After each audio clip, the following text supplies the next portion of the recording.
there. Welcome back. Today we're diving deep into Ayurveda. And I am so ready to unpack these excerpts from Essential Ayurveda that you shared. Yeah. It seems like you're really looking to unlock a healthier, more balanced, Absolutely. Right. Yeah. There's so much to explore with Ayurveda. We're going to go through its core principles, Okay. unravel the mystery of the doshas, Yes. and then really see how you can actually apply this to your everyday life. Love it. What I find so fascinating about Essential Ayurveda is how it emphasizes this personalized well-being. Right. It's not a one-size-fits-all approach, is it? No, not at all. And that's actually like one of Ayurveda's like fundamental principles is this recognizing that everyone has this unique constitution Okay. known as their prakriti. Okay. And this is determined by the balance of the three doshas, Vata, Pitta, Kapha. Right. And each of these doshas governs certain functions in your mind and body. Okay. And they all have their own set of qualities. Like how Essential Ayurveda describes Vata as quick and creative, Yes. Pitta as fiery and driven, and Kapha as calm and grounded. It's like, wow, how do these energies like play out in our lives? It is so cool. Yeah. The book gives a great example of imagine Vata, Pitta, and Kapha all going shopping. Okay. So Vata's darting between aisles, full of ideas. Yeah. Pitta is laser focused on finding like the best deal, maybe even like negotiating with the cashier. Yeah. And then Kapha's taking their time, enjoying the experience, probably chatting with everyone along the way. I love it. Okay. So you can kind of get a sense of their personalities. That makes it so much clearer. Yeah. But then like what happens when these doshas are out of balance? Right. How does that actually show up beyond the shopping trip? Yeah. So Ayurveda connects those personality traits to like physical and emotional symptoms. Oh, wow. So for example, Essential Ayurveda mentions that if a Pitta person is off kilter, their fiery energy might manifest as skin rashes, digestive issues like ulcers, or even become a risk factor for heart problems later in life. So it's That's not very powerful. Yeah, it's not just personality quirks. Yeah. It's like understanding how these energies are impacting our well-being. Exactly. It can show up in very real ways in the physical body. Wow. And so I think that's where it gets even more intriguing is the book talks about how what balances a Vata person might actually completely throw a Pitta person out of whack. Oh, interesting. So it's really about understanding what throws you off balance. Right. So it's like this delicate dance of trying to figure out what your body needs to stay in harmony. It's a lifelong journey. Yeah. It really is. So Essential Ayurveda gives us some like really practical tools. It does. To do that. It does. And it talks about the 6 tastes, sweet, sour, salty, pungent, bitter, and astringent. Right. And how our bodies crave different combinations of these, depending on our dominant dosha. Yeah. And this is where it gets really interesting to me because it's like Ayurveda is giving us this roadmap to understand our cravings and to actually make choices that nourish us on this deeper level. For sure. Right. And so like, let's say you're Pitta dominant. Okay. And you're craving those cooling, sweet, heavy foods. Yeah. Like ice cream. Yeah. You know, Ayurveda would say. Right. Like while those flavors might feel really good in the moment, they could actually be feeding the imbalance. It's like this vicious cycle. Yeah. Right? And so Essential Ayurveda actually gives us these lists of foods to favor and reduce for each dosha type. Yeah. Which I find incredibly helpful. Yeah. Like, for example, for Vata, it suggests like warm, grounding foods like soups and stews, especially during like those colder months. Yeah. And then using healthy oils like ghee and sesame oil. Love it. Yeah. So it's all about like becoming aware of what truly nourishes our specific constitution. For sure. And I think what I appreciate about Essential Ayurveda is it really emphasizes a gradual and sustainable approach to incorporating these changes. Right. It's not about restriction or deprivation. Totally. It's about making these mindful choices for sure that support our well-being long term. Yeah. And it's not just what you eat, it's how you eat. Oh, tell me more about that. So the book talks about mindful eating. Okay. Encouraging you to like savor each bite. Eat in a calm environment. Okay. Really be present with your food. Yeah. And it even has a section on like when to eat for optimal digestion. Oh, wow. So it suggests that the largest meal be eaten at midday. Okay. When our digestive fire or agni is at its strongest. Wow. So again, it's working with your body's natural rhythms, not against them. I love that. Which is what Ayurveda is all about. Yeah, it makes so much sense. You know, one thing that really resonated with me in essential Ayurveda was this concept of Dinacharya.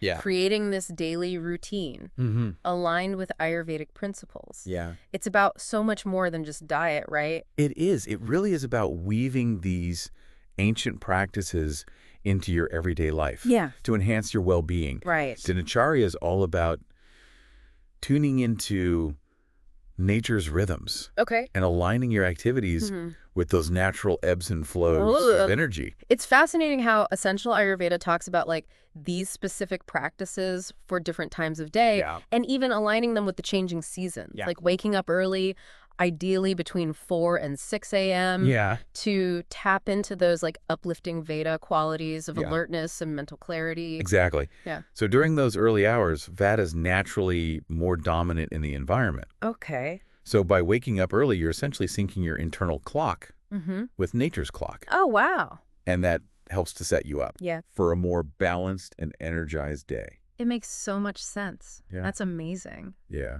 The book also emphasizes the importance of oil massage or abhyanga. Yes. Every single morning. Every morning.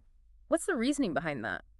Abhyanga is like one of my favorite Ayurvedic practices. Really? Because it's so simple and yet so powerful. Yeah. It's so much more than a luxurious treat. Right. Essential Ayurveda explains how it nourishes and strengthens the body, calms the nervous system, improves sleep quality. Wow. And it really helps to pacify Vata. I've always thought of massage as like a way to relax. Right. But the book talks about how abhyanga like helps the skin release toxins, improves circulation, and even like allows for transdermal absorption of the nutrients from the oils. Yeah, it's incredible. And it even talks about the specific benefits of different oils for each dosha. Okay. So for instance, sesame oil is particularly grounding for Vata, while coconut oil is cooling and soothing for Pitta. Oh, wow. It's incredible how essential Ayurveda encourages us to like view the body as this interconnected system. It is. And to work with it rather than against it. Exactly. So powerful. And Dinacharya doesn't just end with our morning routine. Okay. Essential Ayurveda also highlights the importance of evening rituals. Oh, okay. So things like enjoying a calming cup of truffle tea to support digestion, having a nice, relaxing, warm bath before bed to unwind from the day. I love that. Just creating space for these little rituals that nourish the body and the mind. It doesn't stop there. It doesn't. Essential Ayurveda emphasizes the importance of living in harmony with the seasons. Right. Yeah. So adjusting your routine and diet to stay balanced as the environment shifts around you. So we're talking about seasonal rhythms now. We are. It's not just about like the time of day, but the time of year. The time of year, exactly. Okay, so how does that work? So Ayurveda beautifully connects each season with the doshas. Okay. So for example, winter, with its cold, dry qualities, is associated with Vata. Okay. So to prevent Vata imbalances, like dryness, anxiety, insomnia, during those chilly months, essential Ayurveda suggests favoring warm, grounding foods, enjoying calming activities, and prioritizing rest. It's amazing how those like seasonal shifts can impact our bodies and minds. They do. It's pretty powerful. In such profound ways. It is. Does essential Ayurveda give any guidance on like It does. how to navigate those transitions between seasons? It does. It suggests transitioning gradually rather than making abrupt changes. So for example, as you move from the heat of summer into the cooler days of autumn, you might want to start incorporating more warming, grounding foods into your diet a few weeks before the official start of fall to allow your body to acclimate and stay balanced. Yeah, it makes so much sense. Yeah, it's about easing your body into those seasonal shifts rather than like jolting it into a new routine. Right. Exactly. So powerful. So essential Ayurveda encourages this mindful approach, tuning into those subtle changes in your environment and within yourself. Yeah.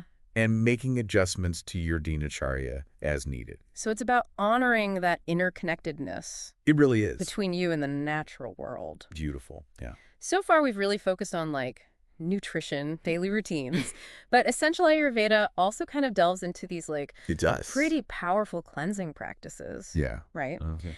Okay, so let's dive into something that I think tends to pique a lot of curiosity when it comes to Ayurveda. Yeah. Detoxification. Specifically, Essential Ayurveda talks about this ancient practice called panchakarma. Yeah. Have you heard much about panchakarma? I have. It's often described as like a really powerful cleansing experience designed to remove accumulated toxins and restore the body's natural state of balance. Right, and the book really emphasizes that, right? Yes. It's a core practice in Ayurveda. It is. But it's not something to just like jump into lightly. No, it's not a DIY. Right. It's best to do with a practitioner, for sure. It's described as like a 3-stage process. Yeah. Preparing the actual cleansing and then a rejuvenation period. That's right. Seems pretty involved. It can be. Yeah. But Essential Ayurveda does a great job of breaking it down. Yeah. So yeah, the preparation phase is really crucial.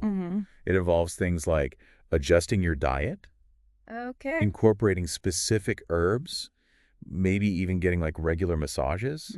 It's all about like gently guiding the body into a state where it's ready to actually release those deep-seated toxins. So it's like softening the soil before you plant the seeds? Yeah, I like that analogy. Yeah, just creating that like fertile ground for renewal. Exactly. Oh. And then the actual cleansing therapies are really tailored to your individual constitution. Wow. And so this is where like the guidance of an experienced Ayurvedic practitioner is paramount. Okay. Essential Ayurveda actually cautions against self-treating. Makes sense. Especially when it comes to panchakarma. Right. It's not just a one-size-fits-all. Exactly. It's very individualized. And speaking of those cleansing therapies, it mentions something called bastis. Yes. Which are essentially herbal enemas. Yeah. You know, it sounds intense. It does seem pretty intense. It does. Yeah. But yeah, in Ayurveda, the colon is seen as like a key site for toxin accumulation. Okay. And so Essential Ayurveda explains how bastis, which often utilize like medicated oils or ghee, can be really effective in removing those built-up impurities. Okay. Which then has this positive ripple effect throughout the entire like body and mind. It's all about restoring that inner harmony. It really is. Isn't it? Yeah. And it's not just about physical cleansing either. Essential Ayurveda talks about how the mental and emotional aspects are really important too. Yeah, absolutely. The book talks about how yoga meditation, even techniques like thought field therapy, can be incredibly supportive during and after panchakarma. Okay. They help to calm the mind, process emotions, and create space for deep healing. It's like you're hitting the reset button on all levels. Totally. Right. Yeah, for sure. And speaking of yoga and meditation, I noticed that Essential Ayurveda emphasizes this very gentle approach. It does. Right? It's about like listening to your body. Yeah. And not pushing your limits, which is kind of a different perspective. It is a little bit different than what we hear, I think, in Western culture a lot of times. Right. We're so used to like pushing ourselves to the limit in the West. Yeah, striving for more. Yes. And Ayurveda's like, hey, let's just tune in. Right. And honor where you're at. I love that. Yeah. And then there's meditation, which Essential Ayurveda describes not as like emptying your mind. Right. But it's more about like gently guiding your attention. Yeah. Right? And cultivating the sense of inner peace. Totally. And it even talks about something called yoga nidra. Yes. Which is so incredibly restorative. Okay, so tell me a little bit more about what yoga nidra is. So yoga nidra is often referred to as yogic sleep. Okay. It's a guided meditation technique that essentially leads you into this state of deep relaxation. Okay. While you remain consciously aware. Oh, wow. So you're kind of in this liminal space. Interesting. Between wakefulness and sleep. Wow. And Essential Ayurveda talks about how that can help reduce stress, improve sleep. Exactly. Promote overall well-being. Yeah, it's super powerful.